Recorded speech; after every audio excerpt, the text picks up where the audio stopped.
So it's not often that you get to participate in the lives of people who create things. You know, we know people invent things, but we never get to really meet that inventor and that creator. And so we do. We are. So as a result, we who participate in social therapy are also become the creators of social therapy and the builders of social therapy. So I won't read all of this article, but I'm going to read like the excerpts that really mean a lot to me and are very important to me. And so, you know, in this presentation, the opening session of the 1998 Spring Training Institute of the Eastside Institute for Short-Term Social Therapy, Psychotherapy, Newman gives a personal account of his 30-year search for method. Wittgenstein wants us to explore whether we really do have an interlife. He wants to explore not just the language you use in talking about our so-called interlife, but the language of interlife itself. Is there a self? Is there a place where we think those thoughts, feel those feelings, have these beliefs? If so, where is it? How does it work? How does language work? Is it useful to understand this whole phenomena as us having thoughts, feeling pains, intentions, belief, desires, the whole litany of mental life? Is it best to understand us as having somewhere inside of us, and then in the process of communicating, giving expression to them? Looking at, the notion of, you don't have to be stuck in your head about, this is who I am, this is myself, this is what I can do. I have limitations because of who I am myself. Somebody might have said something to you, when you're growing up, people say things to you, and they don't really understand that. When they say something to you when you're 5 years old, you remember that when you're 25. And you don't have to just stay with that.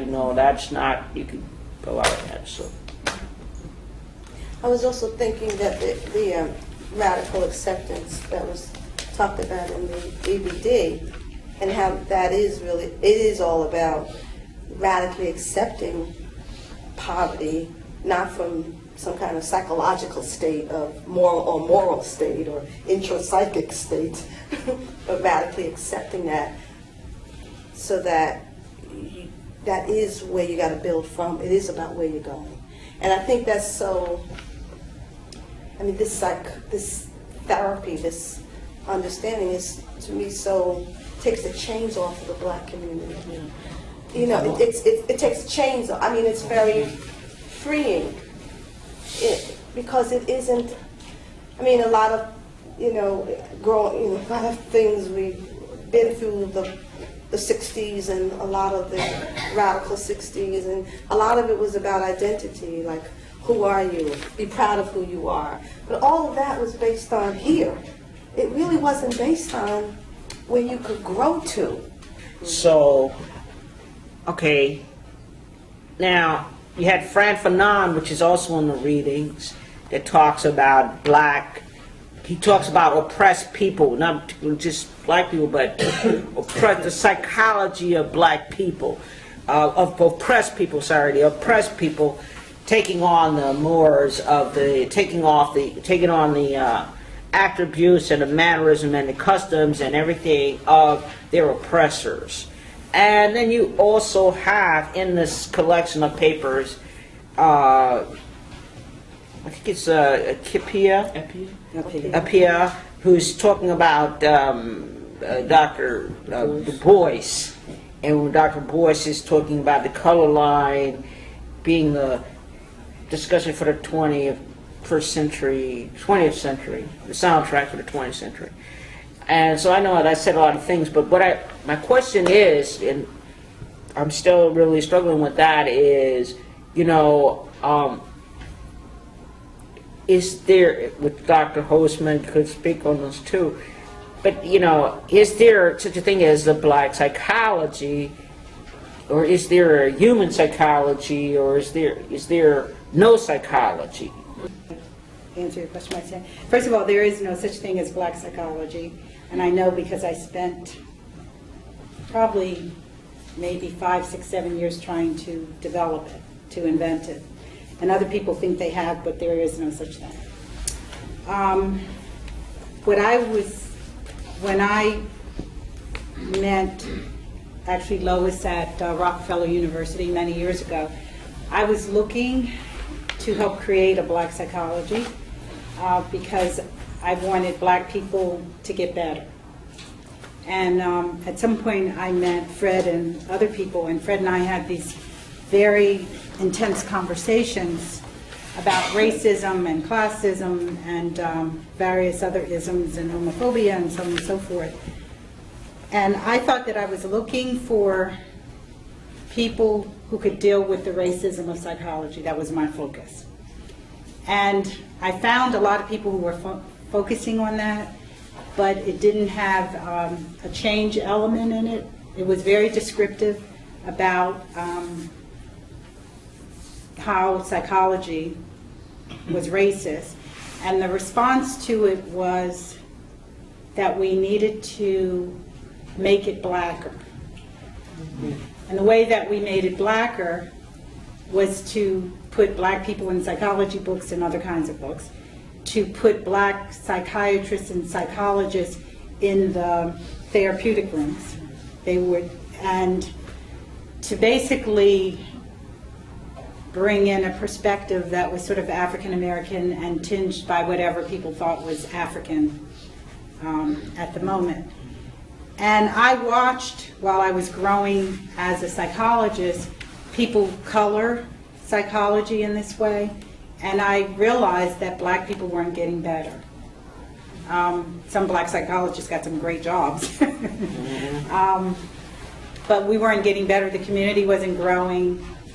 The level of emotional disorder and upsetness was there. And when I met Fred, one of the things I realized is that what was wrong with psychology wasn't that it wasn't black enough, but some of the things that we talked about in one of the earlier classes was that it had little to do with human beings, whether or not you were black or white.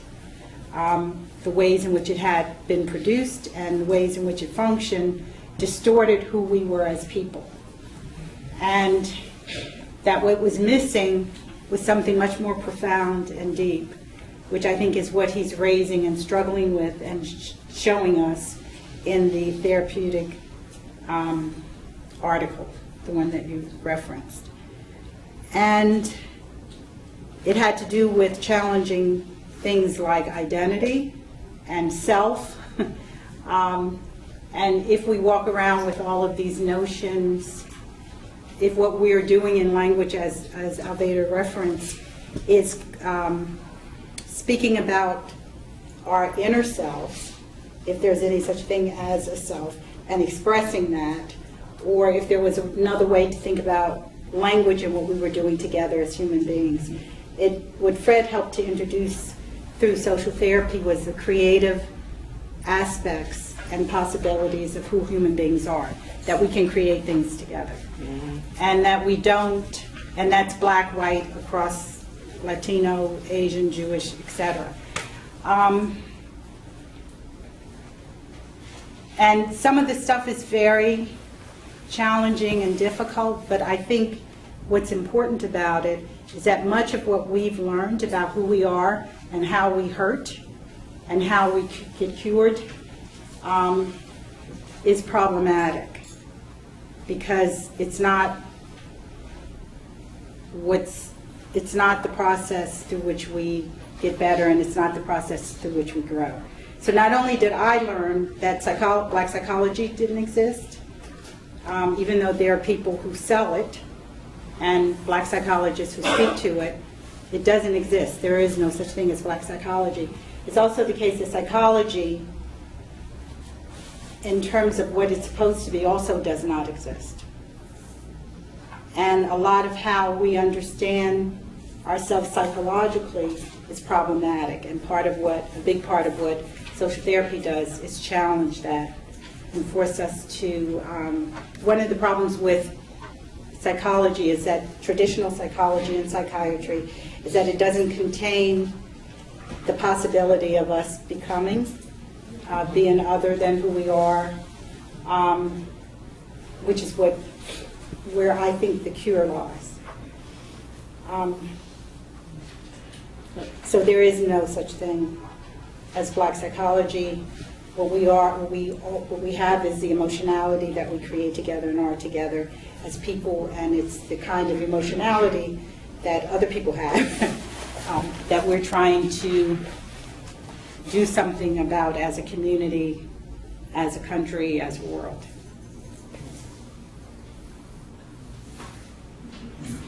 So what do you think about it?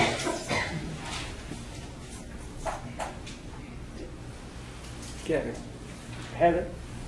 Yeah, I like the whole aspect of language. Could you stand up maybe, Heather, speak up? The whole aspect of language. I myself have studied extensively how we speak to each other and how the words we use, that we think we're expressing ourselves, but I think that dealing with that whole self aspect,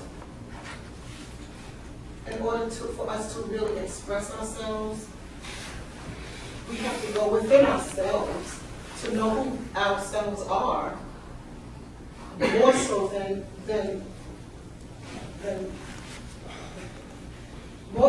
pretty much what you're saying as far as who we are, more so than who we are to our families or to the world at large, which is a lot of the times dictated by our environment or what we've been taught who we are or are not. I think it's really important for us to start sometimes with being very careful of the words we speak to one another, and how we relate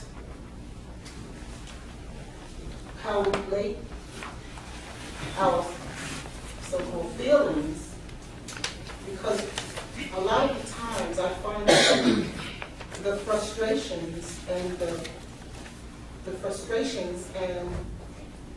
and the lack of a lot of things, hysteria even, that a lot of us escape during the state of, that cause us to speak certain ways to one another, that we can say we don't really mean that, but the effect of the words that are being spoken is astronomical. Much like you were saying about 3 or 5 years old, somebody says something, they don't realize how at 25 it's affecting them. I think we're all, as far as poor and black, we all live and keep living what was spoken to us, or what was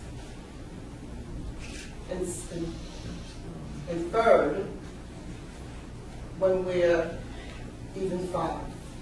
And we don't get out of that, so we think we are who we are, or how we relate in a certain way because of what we've received at such a young age, that we don't even know what we've received until we find ourselves speaking in a certain way that we don't really mean to, or being in a certain way that we don't really mean to, but we're locked into it and not knowing how to get out of it. One thing I just want to put on the table is we don't believe in self and selves. So we don't believe that we have these things inside us that are ourselves. So I want us to keep that in mind, and for people to also I don't know what that raises for people, or if they hear that, or what they think about it, or if they think that's just crazy. But I just want to say that, because that's part of what we're challenging as postmodernists, which is this notion that we are expressing something called ourselves, that we have this thing in us, or these things in us, or these histories in us, or whatever we think about, that we're trying to get out. Because I think that's one of the things that makes language problematic in the way that you're speaking of. That if something happens to you at 5, you're forever overdetermined by it. I often think about that also as the politic of psychology. It keeps you consumed with you in ways that don't allow for you to grow. So it's not like people just thought of this because we're bad people. We're taught in a way that's been the science of traditional psychology and psychiatry, that what you go to get help with are all these things that happen to you that are now you're going to talk about or discover or find, and that's like the true you. That's one of the problems with black psychology, because black psychologists say, get rid of, color everything black, but what they color black are concepts and positions and perspectives that the white, powerful people in the institutions and in the world have given us. It's not like we got in a room one day and voted on whether or not we wanted to have a self. I just had a fight about 3 weeks ago with a parent who, young people at DSY were reading, Who Do You Think You Are? And the parent, you can't even remind me of this, the parent was upset about the section of the chapter that talked about self, about what we were talking about today. And she was considering pulling her kid out of DSY. And she called up and she said, you're highly recommended by our school, and I love the principal, but I don't know if I can deal with this issue about smashing the self. She says, I'm a religious woman, and I teach my child religious values. And I said, I philosophize. I'm a philosopher, and there's an approach. And this approach, you're right, that is the approach. I said, the approach is, but let me ask you a question, I told her, and I'm going to wrap with this. I said, you're a religious person. We have a lot of religious parents in our school. Let me ask you this. Do you think that you live your religious life? Do you think you do that with other people? Do you think how you live is your choices that you make? The values about how you look at people, how you treat people, where you go to church, the choices you make. Is your religion in living your life? Or is it somewhere down in somewhere? Do you go look at it? Or is it how you live? See, I believe it's how you live. Now, you could disagree with me. But that's what I mean about the self, smashing it, because I want to support you to decide